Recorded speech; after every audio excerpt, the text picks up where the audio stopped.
Chapter 1 that is unit का नाम है नंबर सिस्टम, यूनिट का नाम है नंबर सिस्टम, और चैप्टर 1 का नाम क्या है? Real numbers. और ये चैप्टर 1 आपका कितने मार्क्स का आ रहा है?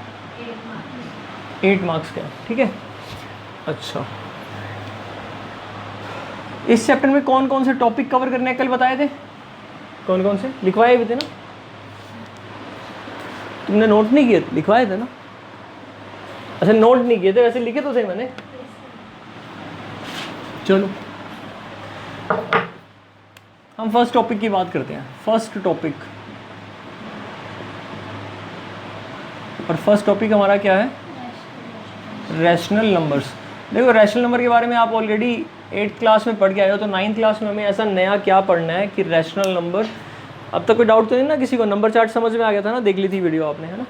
तो रैशनल नंबर के बारे में हमें क्या समझना है, क्या इसके बारे में 2-3 बातें जो हैं जो इस चैप्टर में काम आएंगी वो हम करते हैं। चलो, पहली बात, रैशनल नंबर की अगर मैं डेफिनेशन की बात करूं कि what is the definition of rational number? A number of the form, a number of the form p by q where q is not equal to 0। मैंने एक्सप्लेन किया था कि हम किसी नंबर को 0 से डिवाइड नहीं कर सकते। तो a number of the form p by q where q is not equal to 0 is called a rational number। पर बताना पड़ेगा where ये जो p है और जो q है ये कौन है? Integers, they are integers। Clear है? कोई प्रॉब्लम नहीं। Integer includes negative, positive and zero, whole number and negative. Done. कुछ एग्जांपल लेते हैं रैशनल नंबर्स के, कुछ एग्जांपल लेते हैं रैशनल नंबर के। 1/2, -3/4, ये पॉजिटिव रैशनल नंबर है और ये नेगेटिव रैशनल नंबर है, right. 7/8 rational number, proper fraction है ये। 22/7 इम्प्रॉपर फ्रैक्शन है। 4, क्या ये रैशनल नंबर है? 4 के डिवाइड में क्या लिख सकता हूँ? 4/1 तो 4 ही होता है। एक्सप्रेसिबल तो है ना p by q फॉर्म में, इसका मतलब all integers are rational number. हमने पढ़ा था रैशनल नंबर के 2 पार्ट हुए थे, एक फ्रैक्शन और एक इंटीजर। तो every integer is a rational number, तो जो भी इंटीजर है वो तो रैशनल नंबर है ही। क्लियर है? 4, -2, 0 एक्सेट्रा, ये 3 मैंने इंटीजर लिख दिए। तो है तो रैशनल नंबर, डिवाइड बाय 1 लिख लो, डिवाइड बाय 2 लिख लो, इसके डिवाइड बाय 2 लिख दो, 0/2 तो भी 0 रहेगा। इनके तो डिवाइड में 1 ही लिखोगे, तो रैशनल नंबर कंफर्म। ये सारे रैशनल नंबर हो गए। अब रैशनल नंबर की रिप्रेजेंटेशन की बात करते हैं हम, ठीक है। रैशनल नंबर की रिप्रेजेंटेशन, देखो जब हम रैशनल नंबर को रिप्रेजेंट करते हैं ना, अच्छा एक और लिख देता हूँ, ठीक है। रैशनल नंबर एक और देखना, 10/12, क्या ये रैशनल नंबर है? 10/12 yes, p by q form में है, पर ना ये सिंपलेस्ट फॉर्म में नहीं है, ठीक है, क्योंकि इसमें कॉमन फैक्टर क्या है? 2, कैंसिल कर सकते हैं हम इसको। 2 5 जा, 2 6 जा। तो अगर 10/12 आया तो रैशनल नंबर 5/6 है या 10/12 है तो दोनों ही रैशनल नंबर। लेकिन 5/6 उस रैशनल नंबर की कौन सी फॉर्म है? सिंपलेस्ट फॉर्म या फिर लोएस्ट फॉर्म, जिसमें कुछ भी कॉमन फैक्टर नहीं है, 1 तो रहेगा ही। ऐसे नंबरों को 5 और 6 इंटीजर्स है ना, इन इंटीजर्स को कोप्राइम इंटीजर भी कहते हैं। क्या कहते हैं? कोप्राइम, क्योंकि अब इनमें कॉमन फैक्टर सिर्फ 1 है, इनका हाईएस्ट कॉमन फैक्टर 1 है। 10 और 12 कोप्राइम नहीं है, क्योंकि इनमें कॉमन फैक्टर क्या है? 2। तो आप कैंसिल कर सकते हो इसको। जब कैंसिल करोगे तो ये इसकी कौन सी फॉर्म आ गई? सिंपलेस्ट या लोएस्ट फॉर्म या स्टैंडर्ड फॉर्म। तो ध्यान रखना, रैशनल नंबर की जो स्टैंडर्ड फॉर्म है वो क्या होती है? लोएस्ट टर्म्स, कि आप उसको किस में लिख दो? कॉमन फैक्टर कैंसिल करके लोएस्ट टर्म्स में लिख दो। जैसे 10/12 को आप कैसे लिख दोगे? 5/6 में। तो 5/6 स्टैंडर्ड फॉर्म में है, 10/12 नहीं है स्टैंडर्ड फॉर्म। डन। चलो अब इसके बाद रिप्रेजेंटेशन, देखो 2 टाइप से रिप्रेजेंट कर सकते हैं हम रैशनल नंबर को। The first is decimal form and second is p by q form. p by q form, तो 2 टाइप की form, decimal expansion, decimal representation और p by q form. p by q form तो लिखी हुई है, देखो 1/2। Decimal form कैसे बनेगी इसी 1/2 की? I will do by long division process. Long division process में क्या होता है? न्यूमिनेटर में 1 लिख देंगे, जो इसको पता है न्यूमरेटर कहते हैं, इसको डिनोमिनेटर कहते हैं। तो ये 1 लिख दिया और 2 से डिवाइड करा, यहाँ 0 ले लिया 0.5, 2 5 10, सबको आता है, इसमें कोई प्रॉब्लम नहीं। 1/2 किसके इक्वल है बेटा? तो 1/2 लिखें या आप 0.5 लिखें, ये दोनों कैसे नंबर है? रैशनल नंबर है, एक ही रैशनल नंबर है। लेकिन ये रैशनल नंबर को कैसे लिखा हुआ है? p/q फॉर्म में, फ्रैक्शन फॉर्म में, और ये डेसिमल फॉर्म में। ठीक है, तो हम दो तरह से दिखा सकते हैं। ठीक है, अच्छा अब जैसे 1/3 है, ये कौन सी फॉर्म है बताओ? ये p/q फॉर्म है, डन ना? p/q form. अब अगर हम इसको लिखें फ्रैक्शन, उसमें कौन सी फॉर्म में लिखेंगे? डेसिमल में। तो डेसिमल लिखे तो 0। बेटा इसको p/q फॉर्म बोलना है, फ्रैक्शन नहीं बोलना, क्योंकि नेगेटिव पॉजिटिव दोनों हो सकता है। फ्रैक्शन में तो हमेशा ही पॉजिटिव होता है। 0.0 तो 3 3 9, कितना बचा? 1। फिर से 3 3 9, 1 0, फिर से क्या ये कभी खत्म हो रहा है? वापस से 1 आ गया, फिर 10 बना, फिर 9, फिर 1 आया 10 बना 9, फिर 1 आया 10 बना 9। इसका मतलब 0.3333 चलता ही जाएगा। इन 4 डॉट का मतलब क्या है? And so on, and so on, मतलब कि ये चलता जाएगा। इसका मतलब ये है 0.3333, मतलब मार्कर खत्म हो जाएगा लेकिन 3 खत्म नहीं होंगे। समझ में आई बात? मतलब 3 कभी भी ऐसा कभी होगा कभी खत्म हो जाए, कट जाइए, नहीं। इस चीज़ को, ये डेसिमल एक्सपेंशन में इस चीज़ को जो नंबर रिपीट करता है उसके नंबर के ऊपर क्या लगा देते हैं? एक बार। डबल वाला साइन डबल वाला तो नहीं है। हाँ तो साइन क्या, साइन को क्या बोलते हैं? तो कहाँ है डबल वाला साइन? हाँ तो क्या लगाते हैं? बार लगा देते हैं। इस साइन को क्या बोलते हैं? बार। ठीक है, जो ये नंबर रिपीट करता है ना बार बार, इसके लिए हम क्या लगा देते हैं? एक ये बार वाला साइन लगा देते हैं। ठीक है, इस बार वाले साइन को इंग्लिश में रिपीटिंग ब्लॉक कहते हैं। ठीक है, जो ये साइन होता है इसको क्या बोलते हैं? Repeating block. रिपीटिंग ब्लॉक का मतलब क्या? एक ब्लॉक जिसमें वो नंबर लिखा जाता है जो रिपीट करता है। अब कौन रिपीट कर रहा है? 3, तो 3 लिख दिया। कितनी बार रिपीट कर रहा है? इनफाइनाइट, मतलब कभी खत्म नहीं होगा, एंडलेस। समझ में आई बात? ऐसा भी पॉसिबल है कि बार में 2 डिजिट आ जाए, 3 डिजिट आ जाए, वो सारे रिपीट कर रहे होंगे बार बार। समझ में आया? इसके रिपीटिंग ब्लॉक में कितने नंबर ऑफ डिजिट्स हैं? ये रिपीटिंग ब्लॉक हो गया। इसमें कितने डिजिट्स लिखे हैं? Number of digits 1। कितने लिखे हैं? 1। 3 तो लिखा हुआ है। ठीक है, चेक करें 1/17 में क्या होता है। 1/17 में देखते हैं कि इसके ये नंबर कैसा होगा। ठीक है, इतना समझ में आ गया सारा? रिप्रेजेंटेशन, डेसिमल और p/q फॉर्म, डेफिनेशन क्लियर। 1/17 में देखते हैं कि इसके अंदर क्या होगा, रिपीटिंग ब्लॉक बनेगा या नहीं बनेगा, और बनेगा तो कैसे बनेगा। इसका आंसर बताना है मेरे को। क्या करूँगा? सही है, क्या जा रहा है? 1 है, वो 17 नहीं ना। पॉइंट लगाऊंगा, यहाँ पॉइंट लगाता हूँ तो यहाँ 0 ले सकता हूँ। अब जा रहा है 10 17, फिर से मुझे एक 0 लगानी है तो यहाँ 0 ले सकता हूँ। क्लियर? 17 का टेबल, 17 5 जा 85। नहीं नहीं, ऐसे नहीं, ऐसे नहीं, ऐसे नहीं, ऐसे नहीं। 5 तो मैं सिखा ही देता हूँ। चल ये बता 2 5 जा कितना होता है? अरे तुमने 2 को 5 से मल्टीप्लाई कर दिया, ऐसे थोड़ा करना था।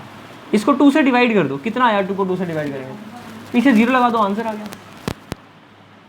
पॉइंट नहीं समझ में आया तुम्हें मैं क्या कहना चाह रहा हूँ? 8 को 5 से मल्टीप्लाई करना है, 8 को 2 से डिवाइड कर दो, पीछे 0 लगा दो, खत्म, 40। यही तो आता है ना 8 5 जा।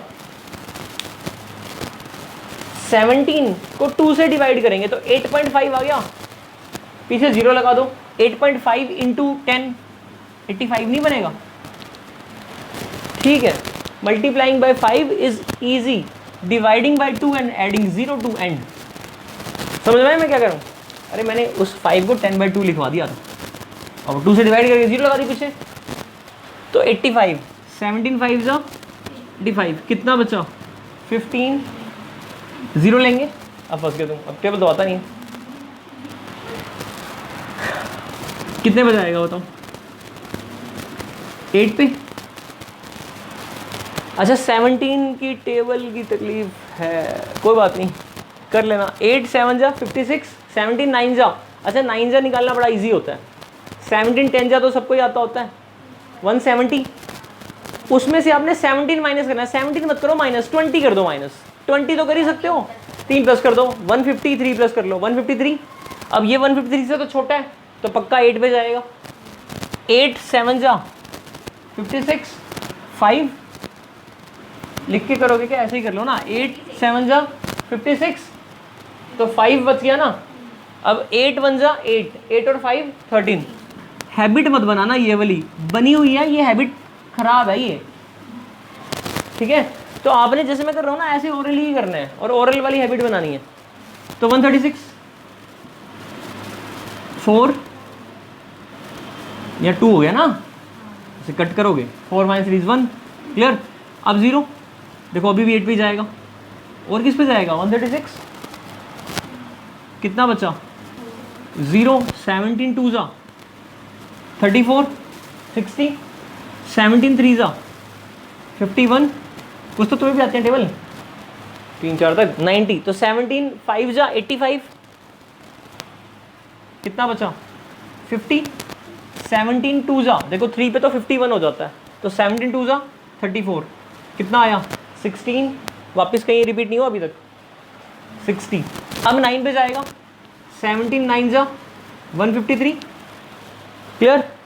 कितना बच गया 7 ही बचा सिर्फ, 0, 17 4 जा 68, 2 बचा 20, 17 1 जा 30, 17 1 जा 17, कितना बचा 13, 0 लिया 130, 17 7 जा 119, 7 7 जा 49, बाकी बचा 4, 7 और 4 11, 119, 1 2 minus 1 is 1, 11 0, 17 6 जा 102, कितना आया 80, 17 4 जा कितना 68, कितना बचा 12, 0 लगा देंगे, 17 अभी क्या था 7 जा 119, कितना आ गया, नहीं आई बात समझ में, 1 आ गया, 1 से शुरू किया था हमने, 1 से शुरू किया था ना, नहीं खत्म नहीं, 1 आ गया। अब ये 7 पे गया था, ये 7 जा 119, 1 बचा, चल 1 के आगे यहाँ क्या लगाएंगे 0, हक बनता है 0 तो लेते ही है ना। अब 17 जा रहा है क्या, नहीं जा रहा, यहाँ क्या लगाएंगे 0, क्या बनेगा, उसके बाद क्या लिखना चाहिए 85, तो क्या लिखूँ आगे 5 पे जाएगा, 10 10 नहीं आया क्या समझ में, तो 0 आ गया ना वापस से, फिर 5 आएगा, फिर 8 आएगा, बेटे ये सारा ही आ जाएगा, फिर 0 5 8 सारा आ जाएगा, क्लियर। इसका मतलब रिपीटिंग ब्लॉक इतना बड़ा, यहाँ तक है रिपीटिंग ब्लॉक। जब आपको पता लगा कि यहाँ पर वही नंबर आ गया जहाँ से शुरू हुए थे, कई बार ना हमें पता नहीं लगता, जैसे मान लो तुम्हें पता नहीं लगा, तुम करते गए 185 लिख दिया, फिर क्या 15 आएगा 150, फिर 136, ऐसे लिखते गए, एक बार ना जरूर आएगा माइंड में, ये तो पहले लेवल रिपीट हो रहा है कहीं देखा था, फिर आएगा अच्छा हाँ हाँ वहाँ से, फिर देख लेना दोबारा से समझ में आ जाएगा। वैसे कोशिश करो आपने 100 या 10 या 1 कुछ भी रिपीट हो जाए, यही रिपीट होगा 1 10 100 इस टाइप। डन, क्लियर हुआ। अब मुझे ये बताओ इस क्वेश्चन का फाइनल आंसर क्या दोगे। अच्छा एक मिनट, ये पहले यहाँ तक ये लिख दिया, फिर आगे लिखोगे 0 5 8 8 एंड डॉट डॉट डॉट, मतलब चलता जाएगा, क्लियर। अपने को पता है 0 से पहले यहाँ पे खत्म होता है ना, तो देयर फॉर पॉइंट 0 5 8 8 2 3 5 2 9 4 1 1 7 6 4 7, क्लियर। और रिपीटिंग ब्लॉक मतलब बार, इतना बड़ा नहीं है समझ में। अब इसमें डिजिट्स तुम गिन लेना, मैं बता देता हूँ इसमें कितने डिजिट्स हैं। 16 गिन ले, रिपीटिंग ब्लॉक में पूछी है 1 2 3 4 5 6 7 8 9 10 11 12 और 4, नहीं आया समझ में। आधार कार्ड का नंबर हो गया 16 डिजिट का वैसे 12 का होता है वो, चलो खैर हटाओ इसको, इतना बड़ा ये रफ वर्क कह लो या चलो जो भी कह लो, ये आपकी एनसीईआरटी की बुक का एक क्वेश्चन है। वो पूछता है बताओ 1/17 में कितने, इसके रैपिडिंग ब्लॉक में कितने डिजिट्स होंगे, how many digits are there in the repeating block of 1/17। Clear. आपका होमवर्क है 1/51 के रैपिडिंग ब्लॉक में डिजिट्स निकाल के लाने हैं। 50 नहीं होंगे, उसमें तो 16 आगे थे, इसमें 50 नहीं होंगे, कम होंगे। ठीक है, निकालने हैं। हटाओ इसको। अच्छा, रैशनल नंबर की 2 रिप्रेजेंटेशन पता लग गई। ठीक है।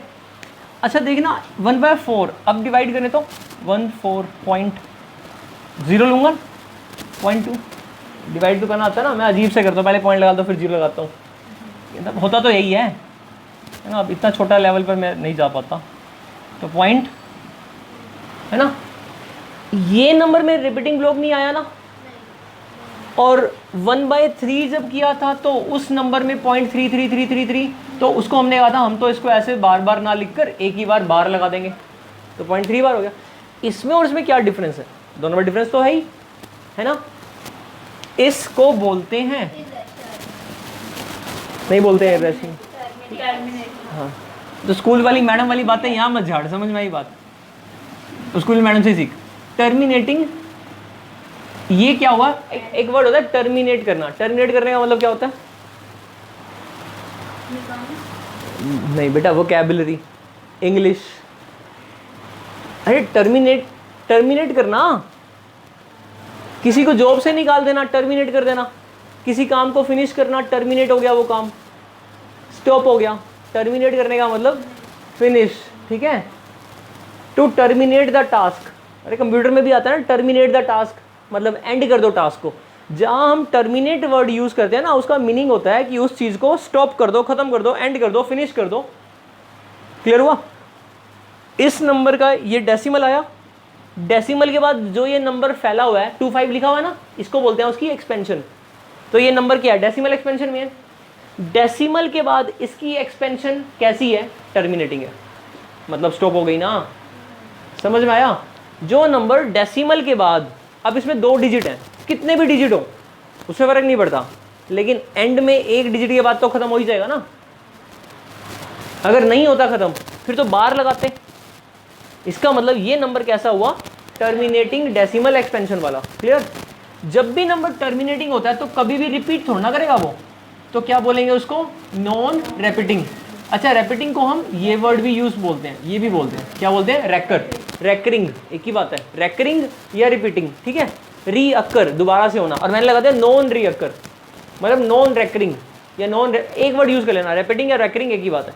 तो टर्मिनेटिंग एंड नॉन रैकरिंग, जब रुक गया तो रिपीट थोड़ा ना करेगा, नहीं रुकता तो या तो रिपीट करता या रिपीट नहीं करता, नहीं रुकता और रिपीट भी नहीं करता, फिर इर्रेशनल होता।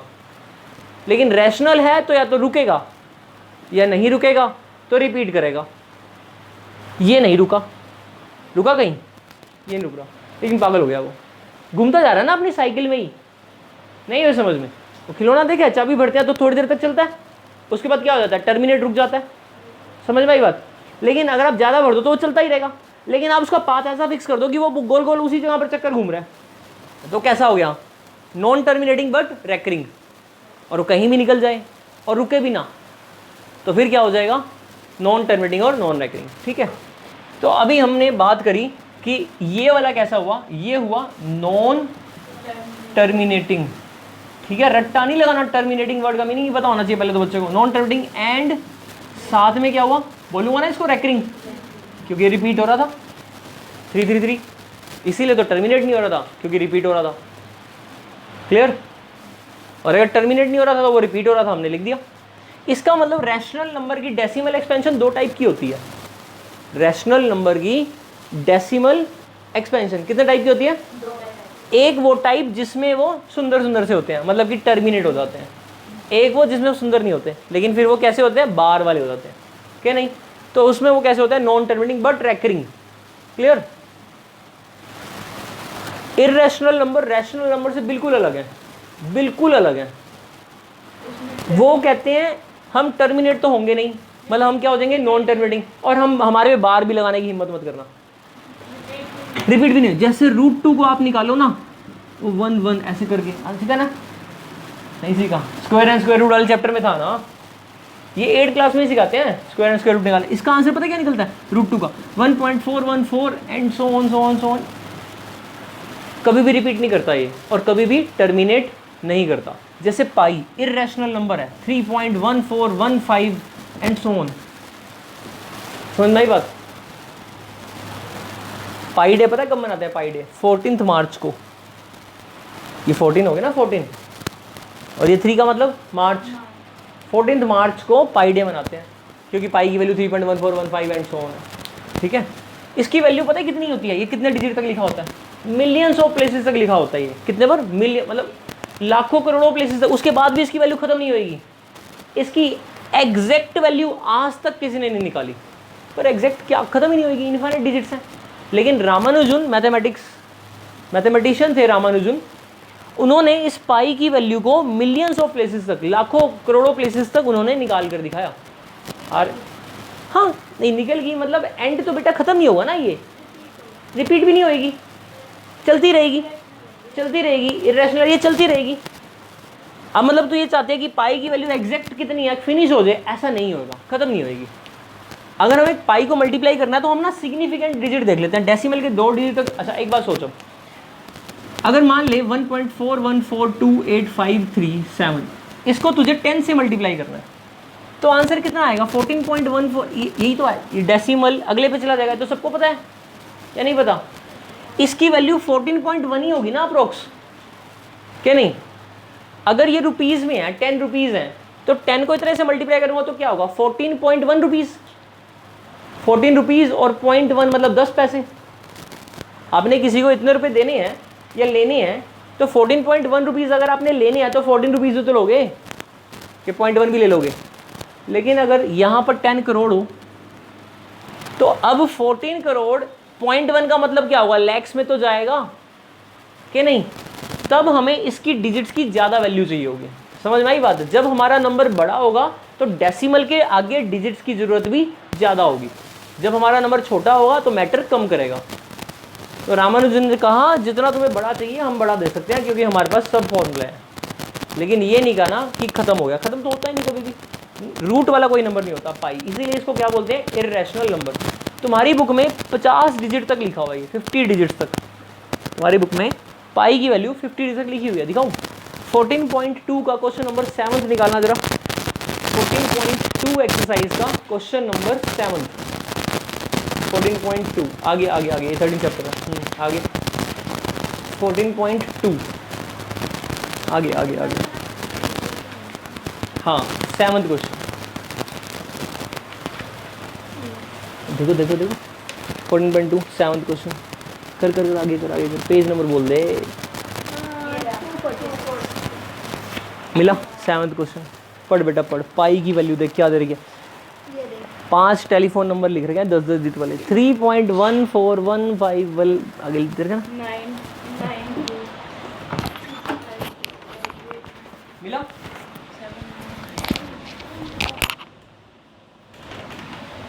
मिली वैल्यू?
हाँ जी, हम कहाँ पर थे? तो क्लियर है ये वाली बात, ठीक है। 3.14 क्या था? नहीं क्या रिफ्लेक्शन आती है इसकी। चलो ठीक है, तो तुम्हें क्या पता लगा कि पाई की 50 डिजिट तक तो हमारे बुक में ही वैल्यू दे रखी है। उसके आगे अच्छा इस बुक का पहला पेज खोल, मतलब पहले पेज ये देख। अरे इसने हटा दिया फोटो, ये रही, पढ़ इसके बारे में। ऑब्वियसली कोई आया है, वो तो पढ़, पढ़ना है, यही तो बताया।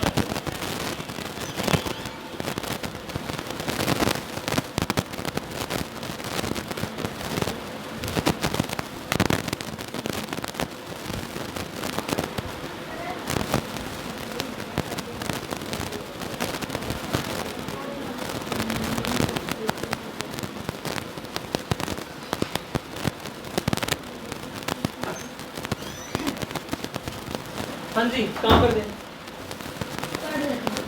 हाँ अरे वही तो बताया मैंने, रामानुजन जो थे ना मैथमेटिशियन, ये इंडियन मैथमेटिशियंस में ओनली मैथमेटिशियन है जिनके नाम के आगे जीनियस लगता है। पता तुमको? नहीं पता। The genius mathematician, the genius Ramanujan कहते हैं इसको। और इनको जो है बहुत सारे अवार्ड वगैरह भी मिले हैं। और एक मूवी है the man who knew infinity. कौन सी? The man who knew infinity. English में है और संस्कृत में है, हिंदी में नहीं है। इंग्लिश वाली मूवी देख लेना, यूट्यूब पे मिल जाएगी और बहुत अच्छी मूवी है। तुमने 8th क्लास के अंदर मैथ में एक चैप्टर पढ़ा था क्यूब एंड क्यूब रूट, उसकी इंट्रोडक्शन में तुमने एक नंबर पढ़ा था 1729? नहीं ना, स्टार्टिंग की इंट्रोडक्शन कोई नहीं पढ़ता। आज 8th क्लास की एनसीईआरटी की बुक है घर पे, तो एनसीईआरटी की 8th क्लास की बुक में cube and cube root chapter number 7 है, स्क्वायर एंड स्क्वायर रूट से अगले वाला। उस चैप्टर की स्टार्टिंग में इंट्रोडक्शन नहीं होती? स्टार्टिंग इंट्रोडक्शन का पढ़ना, उसमें ना एक नंबर दे रखा है 1729। इसको रामानुजन नंबर कहते हैं, Ramanujan Hardy number. GH Hardy एक मैथमेटिशियन थे। जब वो हार्डी रामानुजन से मिलने जाते हैं तो एक टैक्सी पे जाते हैं, ठीक है। रामानुजन बीमार होता है, उनको देखने के लिए, पूछने के लिए बेसिकली कैसे हो। तो जब वो पहुंचते हैं तो रामानुजन से वो बात करते हैं, हार्डी मैथमेटिशियन। तो वो कहते हैं कि मैं जिस टैक्सी से आया था उसका नंबर था 1729, और वो कहते हैं कि ये बहुत डल नंबर है। रामानुजन उसको रिप्लाई करता है कि नहीं, ये डल नंबर नहीं है, ये बहुत इंटरेस्टिंग नंबर है। अब क्या इंटरेस्टिंग नंबर है? ये जो टैक्सी वाली मैंने स्टोरी बताई है ना, ये मूवी में भी है, मूवी में भी ऐसा सीन है, और मूवी में टैक्सी नंबर 1729 है, दिखाते हैं वो। और बुक में भी लिखा है 8th क्लास की एनसीईआरटी में, और गूगल पे, विकीपीडिया पे भी है, और तुम्हारी बुक में भी है। और रामानुजन के बारे में पता होना चाहिए। समझ में आई बात? रामानुजन का बर्थ 1887 में हुआ और इनकी जो डेथ होगी वो इस ईयर में होगी, 1920 में। सिर्फ 33 ईयर्स ऑफ एज में इन्होंने 3900 रिजल्ट्स दे दिए मैथमेटिक्स के, इतनी थ्योरम्स। और ये बाकी सब्जेक्ट्स में फेल होते थे अपनी जो छोटी क्लासेस थी स्कूल में, सिर्फ मैथ में इन्होंने मैथ में बहुत सी रिसर्च करी। इनके रिसर्च पेपर फॉरेन इन्होंने भेजे, वो मूवी में सब दिखा रखा है, आप पढ़ना, इंटरेस्टिंग है मूवी। ये एक ऐसा नंबर है जो 2 नंबर के क्यूब में एक्सप्रेस हो सकता है। 9 का क्यूब 729, 1 से लेकर 20 तक के क्यूब और 1 से लेकर 30 तक के स्क्वायर्स याद कर लो। 1 से 30 तक स्क्वायर्स और 1 से 20 तक क्यूब्स याद कर लो। 15 तक क्यूब याद कर लो मिनिमम। हाँ नहीं, ऊपर वाला चला दे, नहीं दूसरे वाला, ठीक है। 1000 और 729 क्लियर है। दूसरा 12 का क्यूब, और 12 का क्यूब कितना होता है? 1728, और 1 का क्यूब 1, कितना हो गया? 1729। आया समझ में? कुछ समझ नहीं आया तुम्हें? उसने ये बोला ये सबसे छोटा नंबर है जिसको 2 नंबरों के क्यूब के सम में दिखा सकते हैं। अच्छा पहले तो ये बताओ मेरे को, इसको इंग्लिश में क्या बोलोगे? ये तो मैथ में बोल रहे हो बेटा आप, ये तो मैथ में बोल रहे हो, इंग्लिश में क्या बोलोगे? Squares of A and B तो ठीक है, या स्क्वायर ऑफ सम। इन दोनों में क्या डिफरेंस है? इसमें और इसमें क्या डिफरेंस है? इसको क्या बोलोगे? इन दोनों में से एक आंसर, सम ऑफ स्क्वायर्स या स्क्वायर्स ऑफ सम? जो पहले होता है वो बाद में लिखा जाता है, जो बाद में होता है वो पहले लिखा जाता है। ध्यान से देखना, पहले क्या हुआ, अरे तुमने नोटिस नहीं किया था, पहले स्क्वायर नहीं बना था, अरे पहले 2 नहीं लिखी थी पावर, और बाद में क्या लिखा था, सम। बोलेंगे कैसे, जो बाद में लिखा था उसको पहले बोलेंगे, सम ऑफ स्क्वायर्स, इसको क्या बोलेंगे, सम ऑफ स्क्वायर्स। आया समझ में, ये सम है ना, किसका सम है, स्क्वायर्स का, और ये स्क्वायर है सम का। जो आपकी आइडेंटिटी है ना a प्लस बी का square, A square plus B square plus 2ab, इसको पता है क्या बोलते हैं इंग्लिश में, square of sum is sum of square plus 2ab। नहीं ऐसा बोलिए, square of sum is sum of squares plus 2 into product of, 2 into product, twice product. नहीं समझे, ये एक्सप्रेशन समझ में आना चाहिए, मैथ एक लैंग्वेज है, करेक्ट। अब ये क्या चीज़ है, it is sum of cubes. तो रामानुजन ने कहा ये एक ऐसा नंबर है जो सम ऑफ 2 क्यूब्स, डिफरेंट नंबर्स हो गए ना 10 और 9, सम ऑफ 2 डिफरेंट क्यूब्स में दिखा सकते हैं, और 2 डिफरेंट तरीकों से दिखा सकते हैं। एक तरीका 10 और 9, दूसरा तरीका 12 और 1। अब घर जाके आप ट्राई करना, 65 को 4 का क्यूब प्लस 1 का क्यूब लिख सकते हो, 4 क्यूब होता है 64 और 1 क्यूब कितना होता है 1। और कोई तरीका ढूंढ लो, जैसे और कोई 2 नंबर जिससे इसको लिख सकते हो, ढूंढ के आना। नहीं है ही नहीं, एक ही तरीके से लिख सकते हैं इसको, तो 2 तरीकों से लिख सकते हैं ना, इसको एक तरीके से लिख सकते हैं सिर्फ। इसके बाद जो नंबर है 4 डिजिट के, वो नंबर लिखे जा सकते हैं 2-2 तरीके से, लेकिन ये सबसे छोटा नंबर है, सबसे पहला नंबर है। रामानुजन ने ये वाली बात बोली और ये बात सच थी। अब आपकी एनसीईआरटी में बताता है वो कि इससे बड़े नंबर मिल जाएंगे, छोटा नहीं मिलेगा, ठीक है। इस बात का ना एक कनेक्शन था, और एक बहुत अच्छी थ्योरम है लिटिल फॉर्मेट थ्योरम, ठीक है। अब वो मैं तुम्हें बताऊंगा तो ज़्यादा ही हो जाएगा, इसलिए रहने देते हैं। बट ये काम जो करते थे ना, बहुत पर्पस होता था इनका। फिलहाल हम कहाँ पर थे, डेसिमल एक्सपेंशन टर्मिनेटिंग नोट, समझ में आ गई बात। अब फिलहाल आगे चलते हैं। तो पी बाई डेफिनेशन आ गई समझ में, 1/51 वाला आ गया समझ में। अच्छा अब थोड़ा सा मैं तुम्हें एक चीज़ बता रहा हूँ, how to find rational numbers between 2 given numbers। ये जो 2 गिवन नंबर्स हैं, ये कौन से हैं गिवन नंबर्स, ये कोई भी गिवन नंबर हो सकते हैं, ये रैशनल नंबर्स भी हो सकते हैं और इर्रेशनल भी हो सकते हैं। अभी हम रैशनल की बात करेंगे, क्लियर। 2 रैशनल नंबर्स के बीच में टू फाइंड रैशनल नंबर्स, कितने रैशनल नंबर फाइंड करने हैं, हाउ मेनी, क्वेश्चन है कैसे फाइंड करने हैं, लेकिन ये तो बताओ फाइंड कितने करने हैं, हाउ मेनी। तो पहले ये तो बताओ कितने होते हैं। चलो आओ बात करें, 1/10 क्या है, rational number, thank you very good. ये कितना है, दोनों सेम है, हाँ बस ये डेसिमल में लिखा और वो फ्रैक्शन में लिखा। और 0.2 क्या है, रैशनल नंबर, और ये समझ में आया नहीं आया, ये और ये तो सेम ही है, ये और ये तो सेम ही है। इन दोनों के बीच में कितने नंबर्स होंगे, कितने रैशनल नंबर होंगे इन दोनों के बीच में, इनफाइनाइट। कैसे, कितने, इनफाइनाइट। मुझे तो एक भी नहीं लग रहा, 0.1 के बाद 0.2 ही तो आता है। तो कितने, नहीं अच्छा एक मिनट 0.1 और 0.5 इनके बीच में कितने होंगे, 0.2 0.3 0.4 कितने होंगे, और इनके बीच में कोई नहीं, और इनके बीच में 3। आपका आंसर, अब तो इनफाइनाइट बोला था यहाँ पर, अब इनफाइनाइट है या कोई भी नहीं है, बोल जल्दी बोल, है हाँ, अरे वाह गलत सिखा रही है तू, और क्या तेरे से इन्फ्लुएंस हो गए सारे,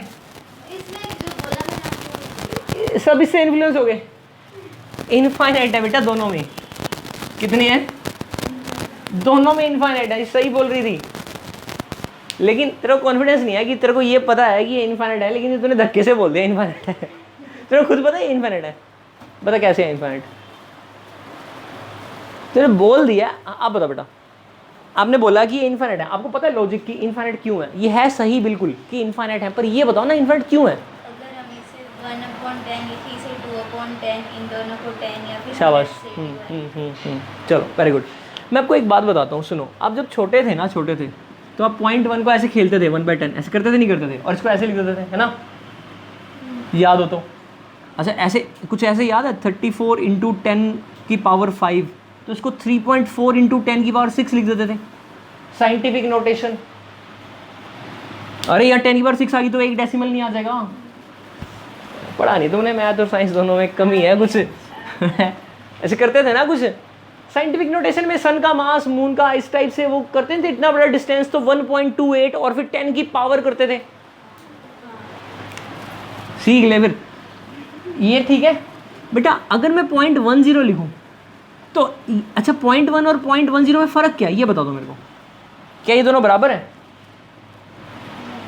नहीं है?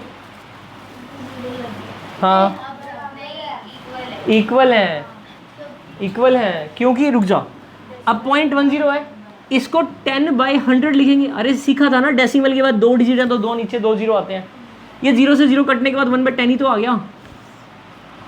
इसका मतलब 0.1 तो 0.10 के बराबर ही होता है, और 0.2 0.20 के बराबर होता है। अब तेरे को इसमें 9 नंबर तो दिखने लग गए, पहले एक भी नहीं दिख रहा था। अरे 0.11 तो 0.10 से बड़ा ही होगा। डेसिमल के बाद यहाँ 10 है और यहाँ 11 है, तो 11 तो 10 से बड़ा ही होता है। नहीं आया समझ में? 12 इससे 11 से बड़ा होगा, और 0.20 0.19 नहीं आया क्या समझ में? कितने नंबर दिखे? 9। अभी तो एक भी नहीं दिख रहा था। अगर मैं इस पे 1 0 और लगा दूं तो क्या फर्क पड़ेगा? 100/1000 तो फिर 1/10 ही है। अरे डेसिमल में लास्ट डिजिट के, डेसिमल के बाद लास्ट डिजिट के बाद 0 लगाने से कोई फर्क नहीं पड़ता। ये बात तो छोटी क्लास में पता होती है। तो इसके पीछे जितनी मर्जी 0 लगा दो, इसके पीछे जितनी मर्जी 0 लगा दो। ये कितना बन गया और ये कितना बन गया, इसके बीच में कितना, अरे जितने ढूंढने होते हैं ढूंढ लो, क्या फर्क पड़ता है? इसका मतलब 2 रैशनल नंबर के बीच में हमेशा इनफाइनाइट रैशनल नंबर होते हैं, चाहे दिखे या ना दिखे, हमें देखने आने चाहिए। पीछे 0 लगा देंगे ना, इतने दिख जाएंगे। नहीं समझ में आई बात? अब जैसे किसी ने पूछ लिया कि ये बताओ 0.32 और 0.33 के बीच में आप मुझे 20 रैशनल नंबर निकाल कर दिखाओ। कितने रैशनल नंबर बोल दिए? 20 निकालते हैं। चलो मैं कहूँगा 0.32 को आप लिख देना 0.3200। ये दोनों एक ही हैं। और 0.33 को आप लिख देना 0.3300, दोनों एक ही हैं। अब 3200 और 3300 के बीच में कितने सारे मिल जाएंगे? कितने? 99 तो मिल ही जाएंगे, अपने को तो 20 ही चाहिए। तो 32 लिखा, 01 02 03 सारे लिखूंगा। एंड इस डॉट डॉट का मतलब है एंड सो ऑन। आप लिख सकते हो एंड, मतलब ये डॉट डॉट बना सकते हो, ठीक है। अब थोड़ी थोड़ी बड़ी क्लास में जा रहे हैं ना आप, सीखो। ये इससे बड़े और इससे छोटे होंगे। नहीं समझ में आई बात? तो 2 रैशनल नंबर, अगर वो रैशनल नंबर अलग अलग हैं तो उनके बीच में इनफाइनाइट रैशनल नंबर है। अब हमसे ये पूछा जा रहा है कि कितने रैशनल नंबर हम निकालेंगे, ठीक है। कल करें या करें आगे? अभी आज कल करें हैं? तुम परेशान हो जाओगे। कल करते हैं आगे कॉन्ट्री में। आज वो लड़की भी आई नहीं है।